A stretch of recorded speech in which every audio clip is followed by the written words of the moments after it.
जोधपुर से बड़ी खबर। केंद्रीय कृषि राज्य मंत्री भागीरथ चौधरी ने शनिवार को काजरी यानी केंद्रीय शुष्क बागवानी अनुसंधान संस्थान में किसानों के हितों और कृषि विकास पर महत्वपूर्ण बातें साझा की।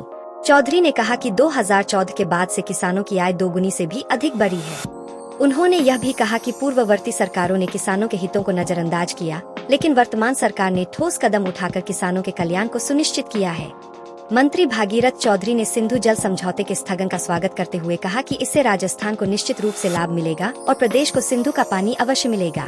केंद्रीय मंत्री ने खेजड़ी कटाई के मुद्दे पर जोर देते हुए कहा कि पर्यावरण सबसे पहले है और किसानों को भी इसे ध्यान में रखते हुए काम करना चाहिए। उन्होंने लोकल फॉर वोकल अभियान का हवाला देते हुए बताया कि इस पहल से सीधे किसानों को फायदा हो रहा है। चौधरी ने काजरी के शोध और काम को जनजागरण से जोड़ते हुए कहा कि यही प्रयास देश को विकसित राष्ट्र बनाने में अहम भूमिका निभाएंगे। भागीरथ चौधरी ने आगे कहा कि आज विकसित देशों की भारत के प्रति दृष्टि बदल रही है। पहले उन्हें भारत एक गरीब देश लगता था, लेकिन अब कृषि और अनुसंधान की मदद से भारत ने अपनी धरोहरों की धरती का कायाकल्प किया है। उन्होंने किसानों को चेताया कि जैसे बिना डॉक्टर की सलाह दवाई नहीं ली जाती, वैसे ही यूरिया और डीएपी का प्रयोग बिना जानकारी किए नहीं करना चाहिए। उन्होंने भविष्य की कृषि को एक बड़ी इंडस्ट्री के रूप में विकसित होने वाला बताया।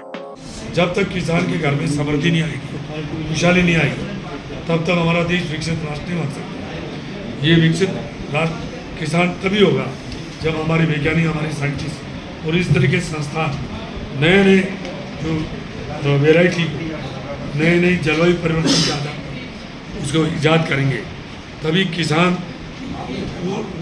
फायदे में आ पाएगा।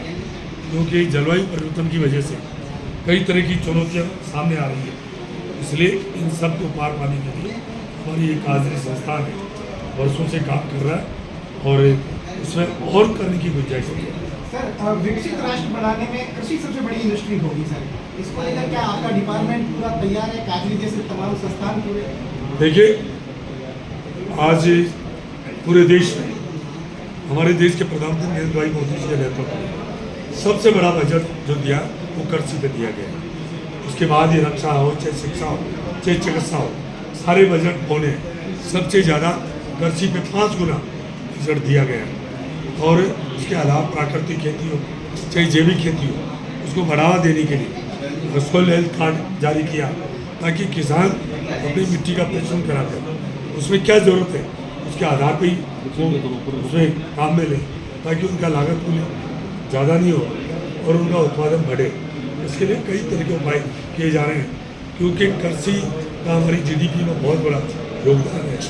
और मैं कह सकता हूँ कि हमारा देश में किसान नई नई तकनीकी से खेती कर रहे हैं और उसका परिणाम सामने आ रहा है। सर, अतिवृष्टि हुई है राजस्थान में, अब फसल मुआवजे को लेकर सरकार किस तरह से सोच रही है किसानों को? देखिए, केंद्र सरकार किसान की समय कोई भी किसी भी परिस्थिति में यदि समस्या आती है, किसान के ऊपर तकलीफ आती है, उसके लिए कृषि मंत्रालय तैयार है। चाहे हमने स्पष्ट निर्देश दिए हैं कि जितने भी जो किसान बीमा करवाता है वो कंपनी उनको समय पर उनको भुगतान करे। नहीं है तो 21 दिन बाद 12% ब्याज सहित उस किसान को भुगतान करना पड़ेगा। ऐसे हमने स्टेट गवर्नमेंट को भी हमने पत्र लिखे हैं कि समय के ऊपर आपकी हिस्सा राशि दें, और ताकि किसान को समय के ऊपर उसको मुआवजा मिले। पूरे राजस्थान में अतिवृष्टि हुई है, उनकी गिरदावरी हो रही है, और जो गिरदावरी होगी खराबा की रिपोर्ट हमारे केंद्र में जाएगी, जाते तुरंत किसान को जो मुआवजा राशि रिलीज कर दी जाए।